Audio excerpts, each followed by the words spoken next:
एक दुनिया आपस में जुड़ी। ग्लोबलाइजेशन क्या है? ग्लोबलाइजेशन एक बहुत बड़ा जाल है जो दुनिया भर के लोगों और जगहों को जोड़ता है। ये बॉर्डर्स के पार आइडियाज, सामान और कल्चर्स शेयर करने के बारे में है। इमेजिन करो कि आप साउथ अमेरिका का एक स्वादिष्ट बनाना खा रहे हैं या बांग्लादेश में बनी शर्ट पहन रहे हैं। यही ग्लोबलाइजेशन है। हिस्ट्री में दुनिया कभी ज्यादा तो कभी कम जुड़ी रही है। कभी नई टेक्नोलॉजी या पॉलिटिकल चेंजेस हमें करीब लाते हैं, तो कभी वॉर्स या आइसोलेशन हमें अलग कर देते हैं। ग्लोबलाइजेशन को समझने के लिए हमें इस आगे पीछे होने वाले इंटरेस्टिंग सिलसिले को देखना होगा। ये इंटरकनेक्टेडनेस हमेशा फेयर या इक्वल नहीं होती। अक्सर कुछ देशों को दूसरों से ज्यादा फायदा होता है। जब हम ग्लोबलाइजेशन के बारे में सीखते हैं तो यह बहुत जरूरी है कि हम इसके एडवांटेजेस और डिसएडवांटेजेस के बारे में क्रिटिकली सोचें, सभी के लिए। सिल्क रोड्स और स्पाइस्ड रूट्स पहले के ग्लोबल एक्सचेंजेस। एयरप्लेन्स और इंटरनेट से पहले लोगों ने कनेक्ट होने के तरीके ढूंढ लिए थे। सिल्क रोड चाइना से यूरोप तक फैला हुआ नेटवर्क। सेडियन तक मर्चेंट्स ने सिल्क, स्पाइसेस और आइडियाज का एक्सचेंज किया। ये एक्सचेंजेस कल्चरल डिफ्यूजन के बारे में भी थे। बुद्धिज्म सिल्क रोड के थ्रू इंडिया से चाइना में फैला। एम्पायर्स और इंडस्ट्रीज ग्लोबल मैप कैसे बना? ब्रिटिश एम्पायर जैसे पावरफुल एम्पायर्स के उभरने का ग्लोबलाइजेशन पर बहुत इंपैक्ट पड़ा। यूरोपियन नेशंस ने एशिया, अफ्रीका और द अमेरिकाज के पार्ट्स को कॉलोनाइज कर लिया, जिससे कॉन्टिनेंट्स के बीच रिसोर्सेज, लेबर और कैपिटल का फ्लो होने लगा। इंडस्ट्रियल रेवोल्यूशन जो 18th सेंचुरी में शुरू हुई ने ग्लोबलाइजेशन को और तेज कर दिया। नई मशीन्स ने मास प्रोडक्शन को संभव बनाया।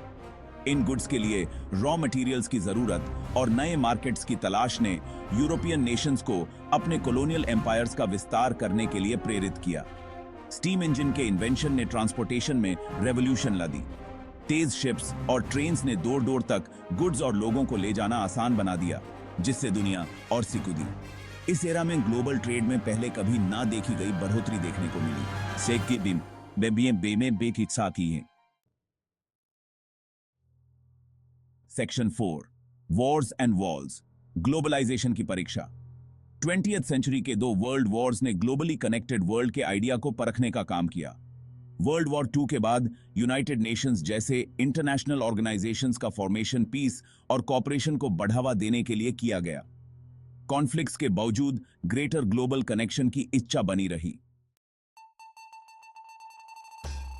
सेक्शन 5 एक सिकुड़ी दुनिया, टेक्नोलॉजी और modern globalisation. Late 20th and early 21st centuries में ग्लोबलाइजेशन काफी तेज हो गया, जिसका मेन रीजन था रैपिड टेक्नोलॉजिकल एडवांसमेंट्स। खासकर इंटरनेट ने जियोग्राफिकल बैरियर्स को पहले कभी ना देखे गए तरीके से तोड़ दिया है।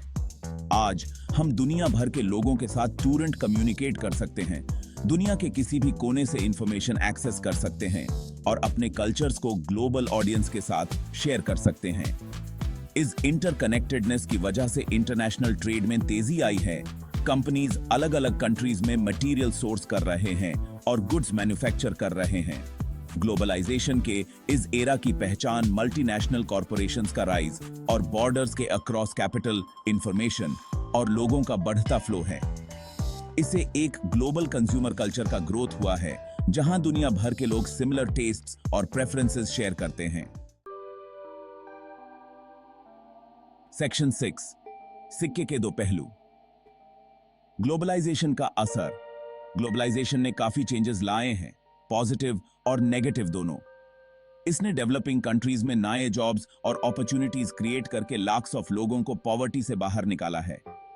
इससे ग्रेटर कल्चरल एक्सचेंज और अंडरस्टैंडिंग भी डेवलप हुई है।